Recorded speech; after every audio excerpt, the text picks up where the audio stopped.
Hi, welcome back to Mountain Murders Offbeat. I'm Heather. And I'm Dylan. And it's Wednesday, Dylan. Oh my God, it is. Time to continue on with our Offbeat series on missing in the parks. Yeah, last time we talked about some of the crazier theories of what's actually happening to these people in the parks.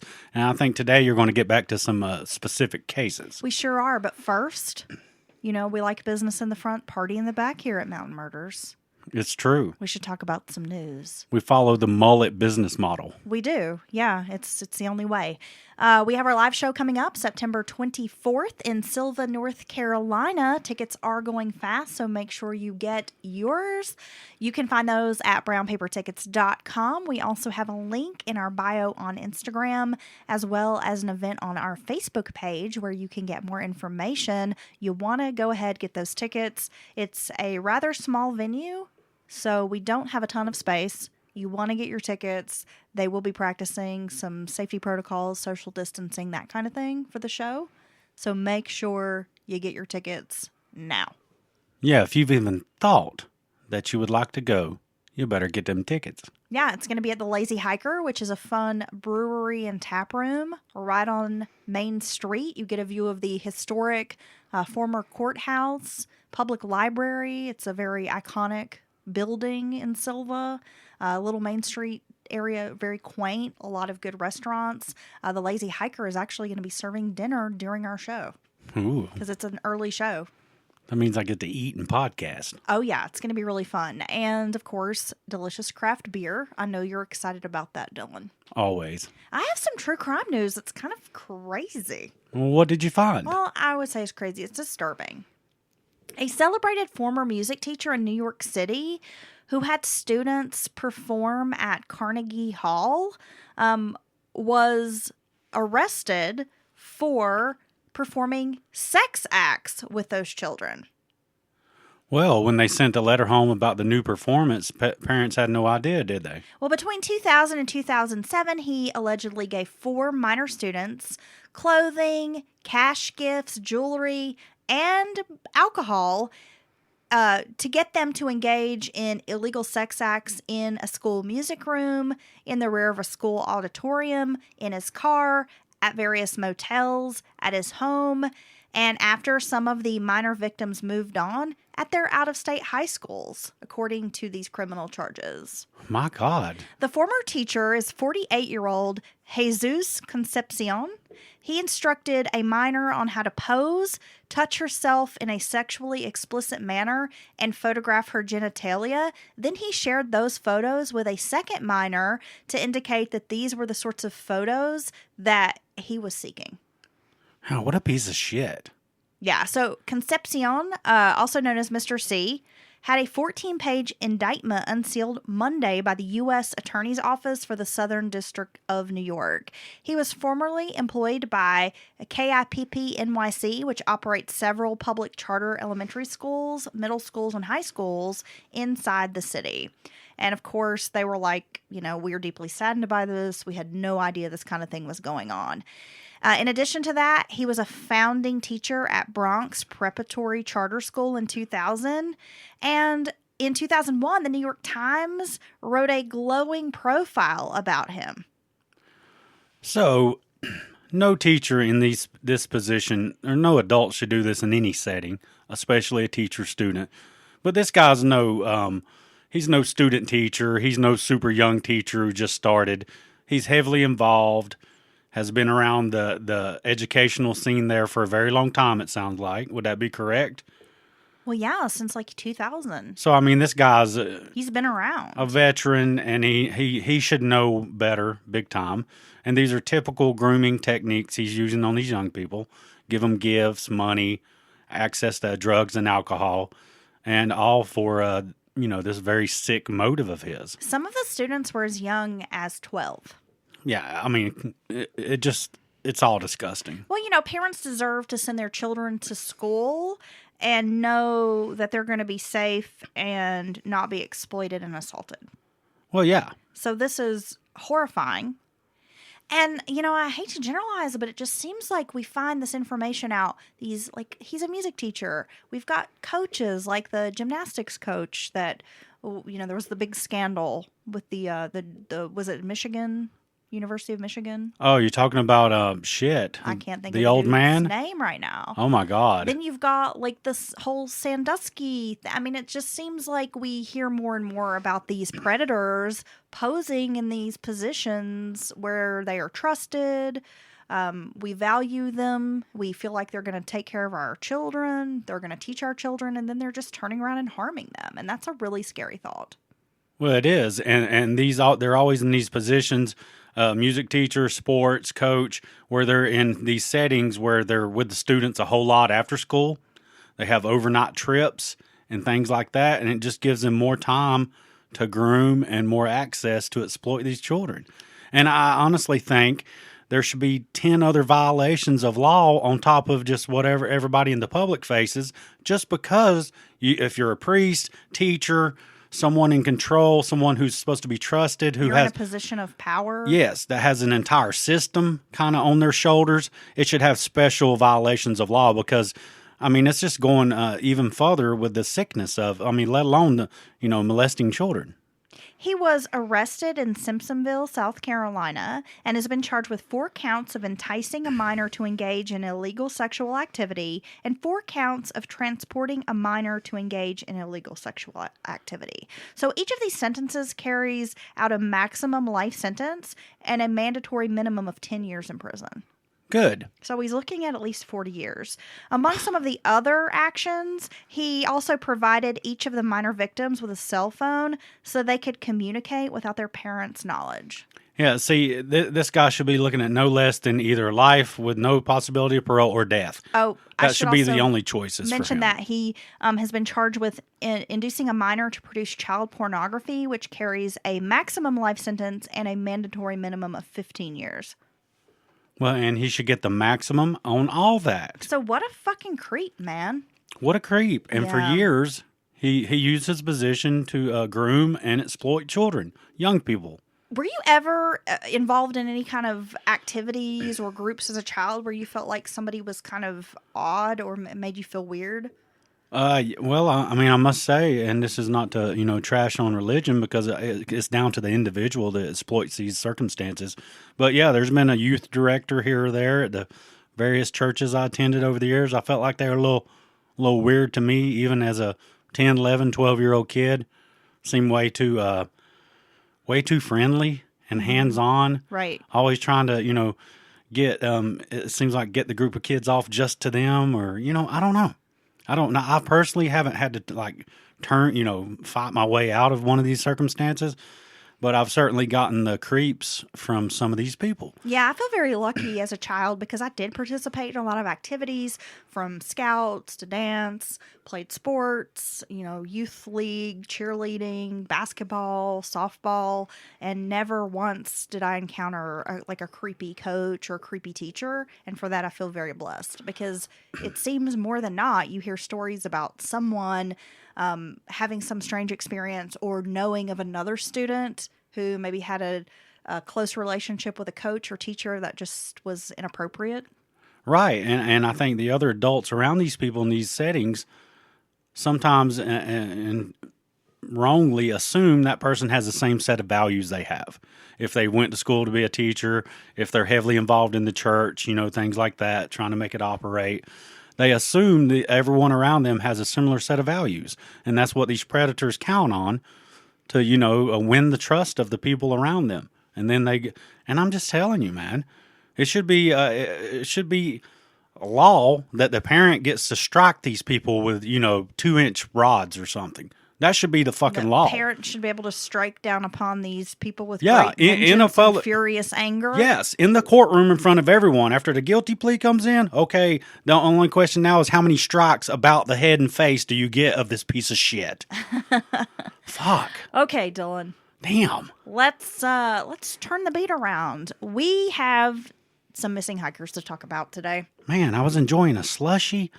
And I was really happy about that because it was reminding me. You have a slush puppy. You have the original slush puppy. I'm very jealous. Yeah. So a little backstory. I was working on a fence earlier today, and it just all of a sudden it's around lunch.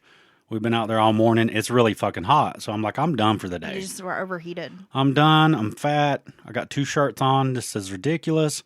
So I left the job site, went to the first store I could think of, hoping that they had a slushy machine. And they did. And they had a slush You puppy. scored. So anyway, I'm drinking my icy or my slushy on the way home. And I'm thinking to myself, we don't take time as adults to just really appreciate something that makes us happy. Because, remember when you were a kid and you get that drink you wanted or that snack you really wanted? I loved Slush Puppy. The best part was, so you got to put your squirts in of whatever the flavor was. Mm-hmm. And I liked blue raspberry. Okay. That was my jam. So you get to put in your squirts. And, of course, it recommends, 2 squirts or whatever. But I'd be like, fuck that. And I'd put in as many squirts as I wanted, right? Because I wanted that bold flavor. Then you get to pull that little lever thing and, the little frozen ice particles. Yes. Just slush out. Right. Oh, my God. Yeah, and I think, as a kid, you'd get this treat and nobody couldn't tell you nothing. Right? That's like a triple negative, but it's true. No one could bring you down. Can't nobody tell me nothing. No like one a could. Nas X over here. Ugh. Yeah. Nobody could bring you down. I've been giving a devil a lap dance for a long ass time. What? I mean, it still doesn't change the fact his songs are garbage. Out of gay, not gay, straight. His songs, they're shit. Come on. But anyway, that's my personal opinion. I like his attitude. Well, that's great. He can have that attitude, amongst other things. But anyway, so the slushy, I was just enjoying it, and I would just try to put myself back in the mindset of a child, and I'm not going to let anything bring me down. And then we come in here and we start podcasting, and we're talking about this fucking monster who preys on kids. So it's like a 180 from what... ruined your slush puppy. Yeah. I'm so sorry. Well, I'm still going to finish it. Well, I was really jealous because you came in with a slush puppy. You didn't bring me a slush puppy, and I was like... When you come home, you're always supposed to bring your goddess an offering, and you didn't. So there's that. I offered you some. Yeah, but it's cherry, and I don't like artificial cherry flavors. Okay, well, let's fight through this podcast, and I'll go get you your own. Like, how dare you? They did have blueberry. I think our listeners are going to be very disappointed in you as well, Dylan. Okay, so here we are with missing hikers. Oh, okay, changing the subject now. Oh, okay. I get your own damn slush puppy. In May of 1983, Jessie Albertine Hoover left her Texas home to travel on the adventure of a lifetime, which, by the way, I think Albertine is such a cool name. Yeah, it's pretty cool. Very different, right? She began her trek in Maine, hoping to make the 2,100-mile trip south on the Appalachian Trail. Unlike many stories of missing hikers, Jessie's story never picked up steam. Oh, so it just never got outside of the local area, people talking about it? Yeah, I mean, some of these hikers, you see their information plastered everywhere, flyers, news stories, makes national news. Yeah, you remember that girl not long ago in California? And then they turned out they think that it was a hoax. She wasn't really missing. Because she all of a sudden just came walking out to searchers where they've been searching the whole fucking time. No. Yeah. I'm not familiar with the story. Yeah, I'm pretty sure that they were trying to charge her for all the cost of searches and shit. Wow. Yeah. So her story never really picked up steam. A search of articles relating to this missing woman proved fruitless. In fact, Hoover's disappearance wasn't mentioned in the news media until 2009, and that was only because she's listed as one of Maine's oldest missing persons cases. Damn. So in May of 1983, Jessie traveled to the 100-mile wilderness, which is just south of Baxter State Park in Maine. This area, Dylan, is incredibly remote. It's called the 100-mile wilderness? Yes, sir. Okay. It was nearly 2 months later that Jessie was reported missing. This was in July that she was finally reported missing.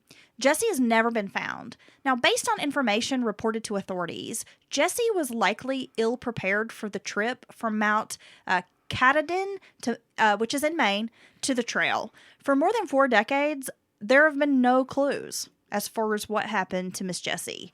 She was 54 at the time, living in White Settlement, Texas. Her husband of 35 years, his name was Eugene, had recently been killed in a car crash, and Jessie had a hard time dealing with the loss, as you can imagine. That's when she started talking to her friends and family about planning this hike on the Appalachian Trail. Years earlier, she had read an article in National Geographic magazine and found the story inspiring. Her family was worried about her plans, considering her age and that she wasn't an avid hiker. Jessie made plans to arrive along the trail at various spots to re-up her supplies and wire for money. She made plans with her doctor to get refills on epilepsy medication. So she was making a bit of an itinerary and a little pre-planning before she left. Well, I think it's natural for your family to, if you haven't been doing these types of trips all your lives, to be a little bit worried. But it sounds to me like she's out laying out a plan. You're supposed to have a plan and, have your supplies lined up. And if you're on, daily maintenance meds, you obviously need a proper supply of that. And so it sounds like she was just going for like a therapeutic trip to kind of help her get over her grief and deal with the loss of her husband, right? Yeah, which can be very good for some people. Well, I say that would be incredible. You got that alone time to kind of, work on your inner self. And just the beauty and the majestic parts of the trail could be very peaceful. Yeah, if anyone's ever read Cheryl Strayed's novel Wild, it's all about dealing with grief and loss and just trying to find yourself. And she, does the Pacific Coast Trail. It's a great story. So I think a lot of people can really find closure and work through their grief out in the wilderness. I think that's good for some people. So this journey into the 100-mile wilderness is very tough and treacherous. Hikers are told to take at least 8 to 10 days food supply if they're planning this hike. Her family stated that she was wearing light clothing and only had beef jerky as a food source. Well, I think she could prepare a little better there if that's true. Searchers did find that she had attempted to climb Mount Katahdin on May 20th of 1983, but rangers had warned her that she wasn't really prepared to take this trip. She had little clothing and very little food. So they were like, if you're going to hike this mountain, you really need to go back into town, get yourself some good supplies. She needs some layers so she can change how her top-bottom setup is on her clothing. And she needs some high caloric food sources, not just beef jerky. You need some red beans and rice. Yeah, she needs some... she's going to be burning a lot of calories doing something like that. The mountain is a 5,267 elevation climb, so a person would need proper gear for something like this. Along the 100-mile wilderness, hikers pass through an old gatehouse on Golden Road, and it was owned by a paper mill. The road was used to carry logs to these local paper mills at one point.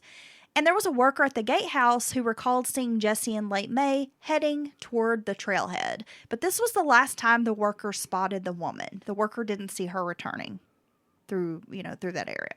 The search was tricky as there were nearly 15 million acres with hundreds of miles of trails where the woman could be lost. The trees in this area are dense with thick vegetation. The trail is also not clearly marked, so it would be easy for a person to get lost. Temperatures in May can hit down in the low 30s in Maine, which could in turn cause hypothermia. At the time of Jessie's disappearance, there had been light rain in the area, and despite a large-scale search at the time, no sign of Jessie was ever found. Some speculate that Jessie died from exposure or perhaps had a seizure out in the wilderness, but of course there are also rumors of foul play. Well, I mean, it sounds like the perfect storm, if you will, for an area to go missing in. You know what I mean? You got a poorly marked trail. You're an inexperienced hiker, obviously, sounds like. And then you, if you do get off trail, get turned around, you can be 20 feet off trail and with this thick, close together trees and thick vegetation, and no one see your body or see you if you're, incapacitated. Some consider this area of the Appalachian Trail the wildest section, one of the most challenging to navigate and traverse. You have to cross several logging roads. There's a small corridor that is protected by these large tracts of public and private land, again, controlled by paper companies. It is a very difficult area. And a lot of people who hike the trail start in Georgia and end in Maine. And they say that last stretch is probably the most difficult. Really? Yeah. Okay. And, some people will start in Maine and work their way down through Georgia.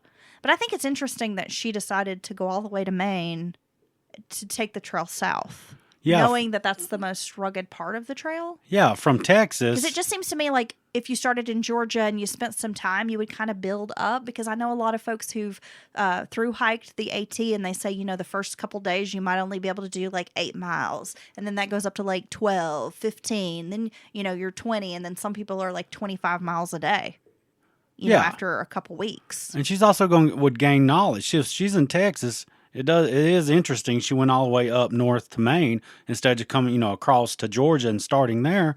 And then you get trail buddies and stuff, and you, sleep overnight with people, have conversations, and she would gain knowledge as she worked her way for, however long up the trail. And people would be like, hey, you're not, once you get up into Maine, it's a whole different ball game. You're not properly dressed. She would already know that these food supplies aren't enough, things like that. So it's like she went to the hardest part and started there, which sounds like with little gear. Yeah. I mean, beef jerky and a couple light clothing items, that's not going to work. Recipe for disaster. Yeah. All right. Well, our next story is a missing hiker that's actually like a more modern story. It's from this year. No way. Cassie Sheetz was a 24-year-old mother of 3. She weighs about 120 pounds. She's 5'2", so she's a tiny little thing. She has Bella and Ruby tattooed on her chest. She was originally from Front Royal, Virginia, but had recently moved to Pendleton, West Virginia. Now, allegedly, Cassie was going hiking with 2 male friends in March of 2021 near Spruce Knob in West Virginia. Now, according to state police, the trio started down Huckleberry Trail from the top of Spruce Knob, and that's where the 2 men claim they got separated from the woman just after midnight. The group reported that Thursday night they got separated, but a missing persons report wasn't filed until Friday morning. State police organized a search party to comb the area using helicopters and search dogs. So conditions in this area were initially pretty harsh, with temperatures dropping down into the 30s, and there were a lot of high winds and freezing rains, which, Dylan, that is something that Pilatus or whatever from Missing 411, the author, claims that in a lot of these missing persons cases, there will be a weather event kind of immediately following. Yeah, well, I find it's interesting that they typically is immediately following. You think it would be the bad weather happened, which, caused this. But, yeah, it's very interesting. And, even a light wind when it's already, on the cooler side, especially if you're in an exposed mountain face or something like that, it can really affect the way your body operates as far as hypothermia and being exposed. So, even a 5 or 10 mile an hour wind with a little bit of freezing rain could change everything. And it changed the initial search because you're dealing with high winds, freezing rains, these really cold temperatures. It's early March in West Virginia, so yeah, it's naturally, it's still very early spring. It's going to be very chilly out, right? So that kind of, interrupted the search a bit, made it a little more difficult, tricky to get around. But so far, Cassie hasn't been found. And there are a lot of questions that people have. If you read many of the news articles relating to the story, people have questions like, who are these 2 guys? What was their relationship to her? How did they know her? It just seems like a very suspicious case. And her family has recently come out and said that when they've asked, are you still actively searching for Cassie? The police have said, no, we're not actively searching for her anymore. So maybe not case closed, but they have no leads. Right. Nothing to go on. So they're just not bothering with it right now, which seems to be a lot of what happens with these missing hikers. They have an initial search, and then after a day or so, no luck, they just kind of stop looking for the person, and it's just an open case of a missing person that doesn't seem to have a lot of resolution. Well, unless somebody finds a body, finds a backpack, something like that, but in their defense, the environment that they're searching is very tough. I would argue maybe some of the toughest ground and terrain in America to search in, because you get just off trail and you're in deep leaves, thickets, bushes, all that stuff, steep, cliffs. You never know what's out there, sinkholes, who knows? So in their defense, once you do that initial search, the trailhead, the parking lot, if there's a vehicle discovered, and go to maybe some campsites where you expect someone might be, I mean, you're really just playing shots in the dark at that point as far as the continued search goes. I mean, I know the family is probably feeling like they could be doing more, but and the skeptic in my mind is like, what do you expect them to do? You can't even lay a grid out in this type of terrain and thoroughly search every bit of it. Well, I understand your point of view, and I do get where the parents and the family are coming from, but if that was your loved one, you would want them to be doing everything. Well, of course. And it just seems with all of these missing people, these missing hikers in our national parks and our state parks, that, I don't know, there would be more like being done to find them. Well, here's the thing. If the government cared, they would start keeping... They know these numbers and statistics of who goes missing where and when and why. They're just not telling us. I think they got to have that information somewhere compiled. Or you could triple the number of rangers nationwide, right? I mean, we spend billions all over the world. Why don't we put some more billions and make our parks safer? Because our parks tend to get slashed in every budget. Well, yeah, I know. As skeleton crews in our area, skeleton crews all across the country, they're barely, have any a presence of a ranger station. But these are the things you could do to make it safer. More personnel, more ranger stations, get them more equipment. You know what I mean? More education being offered to people who come to the parks. Yes, there should be helicopters on the ready. There should be drones on the ready. Visitor centers maybe more frequently or something where you have staff to actively educate folks on the safety, don't go off trail, maybe more signage, don't go off trail, make sure the trails are clearly marked. I don't know. Yeah, some of this, and I don't want to victim blame, but sometimes I feel like this shit's common sense, and it's like natural selection. Well, to a degree, but if we're tourists in another area, we're out there lollygagging on the beach. We don't know. I don't inherently know all the dangers of being on the beach. Someone who grew up in that area might know, hey, look at that moron, what they're doing. That's really dangerous. I could be doing something, and I know what you're saying, and I do agree it's natural selection to a degree. And then maybe instead of gift shops in the ranger and visitor stations, maybe we have a safety themed room or, more people, like you said, talking one-on-one with groups of people this is what can happen. It's no joke. And take this serious because this is dangerous. Well, this is why I bring up the common sense thing, Dylan. And again, I'm not trying to victim shame, but we live basically backed up to the Great Smoky Mountains National Park, and we live right by the Blue Ridge Parkway. So literally in 10 minutes, we can be in so many different, spaces. The busiest park in the world. In America. Oh, yeah. So we can be in the Smokies in 20 minutes. And before, it was basically in our backyard. We could be there in 5 minutes, right? And we would frequently go do little short hikes and whatever, many times on the Cherokee Reservation. And there are elk. I know what you're going to say. Cataloochee Valley, there are elk in Cherokee, and, we would be out and about, and these elk, they would be in their rut. They would be bugling, they would be about to charge and fight, these males would, and we would be like, oh, fuck, we better back the hell up.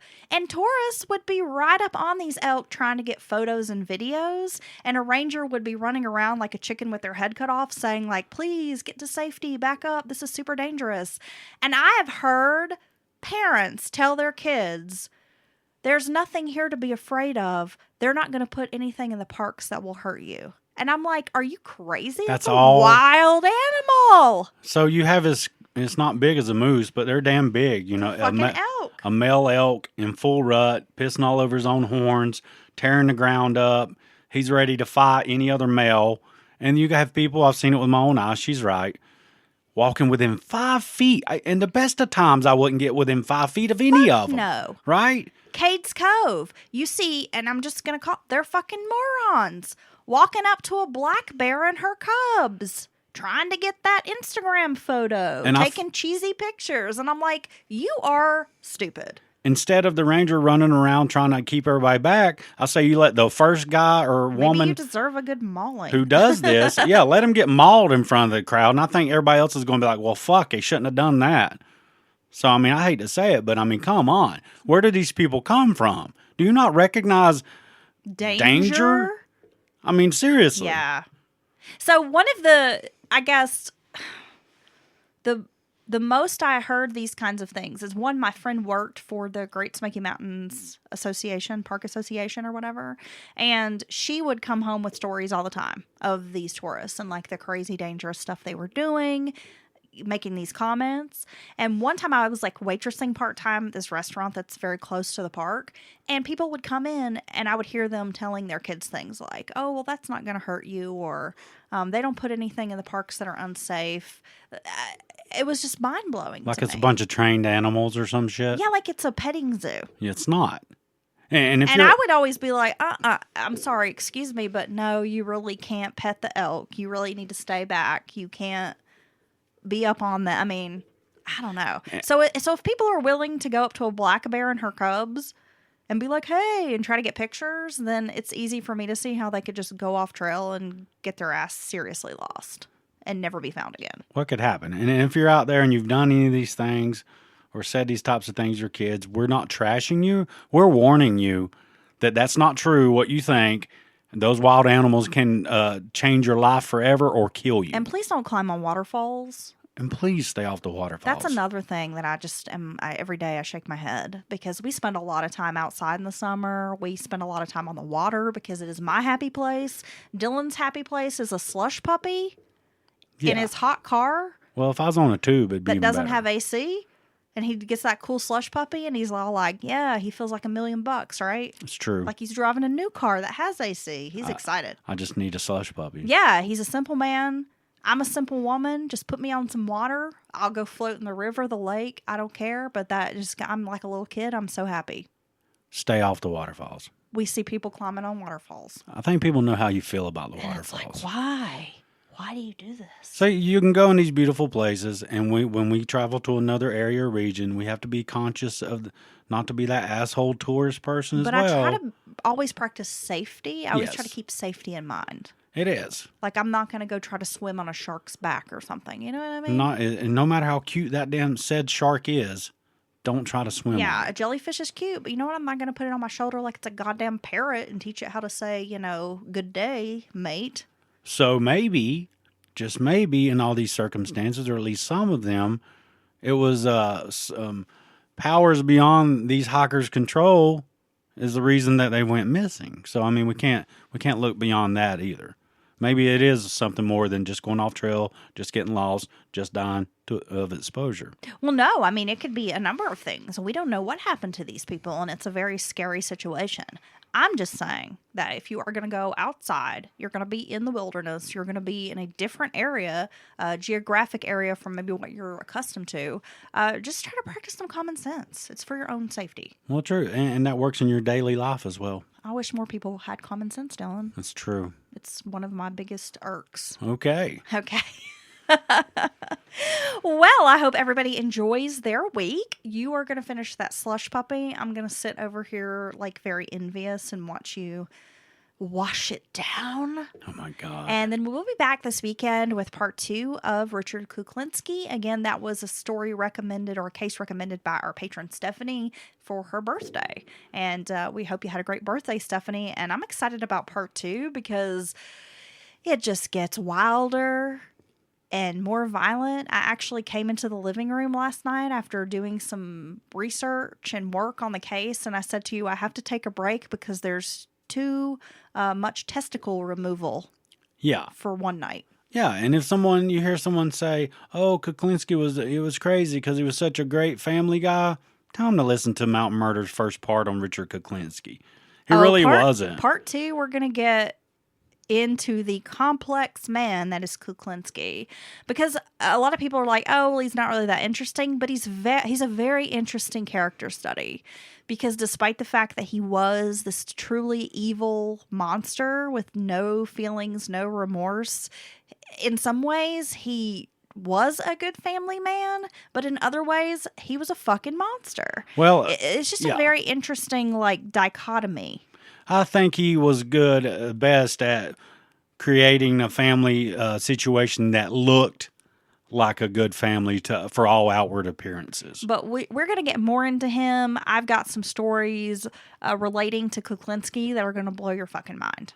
Oh, my God. Part 2 is going to be extra juicy. Consider me blown. It's going to be bloody like a rare steak. Oh, are you ready? Shit. Yeah, you're not going to need any A1 or 57 sauce, buddy. I've got the pure raw meat Jesus. just for you, Dylan. Is it going to be drilling down my chin? It's dribbling. It's going to be dribbling down your chin. It's going to be gushing? Maybe. Oh, baby. I mean, it is a good bloody story. Oh God, that wasn't getting all excited. that was my phone. Was it? I dropped it.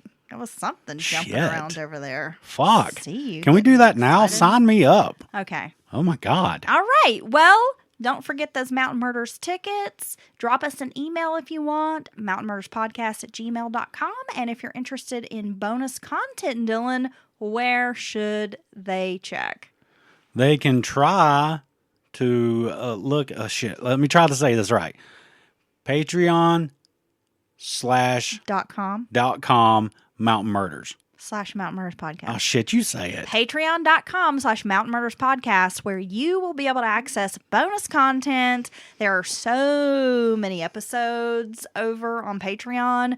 We have ad-free episodes there, so you're going to get our regular Mountain Murders Podcast in addition to the other content, all ad-free. A link and invite to our Discord chat, where we basically have a Mountain Murders family. It's super fun. We know all about our patrons. They know all about us. It's like a great big conversation. It's super fun. Yeah, we have so much a lot of other stuff. Yeah, we have so much fun. And one thing to never forget is ad-free everything. No ads at all in any of the episodes. Okay, I think they know what Patreon is. Yeah, but, and join. If you sign up for the annual membership, you get a big discount. Why can't I say that address I don't know, baby. on the www dot? Honey, you just focus on one thing at a time, so you just drink your little slush puppy. Oh, drink a little slush puppy. Ooh, Okay, baby. do we get a puppy? Oh, you go get him. I love it.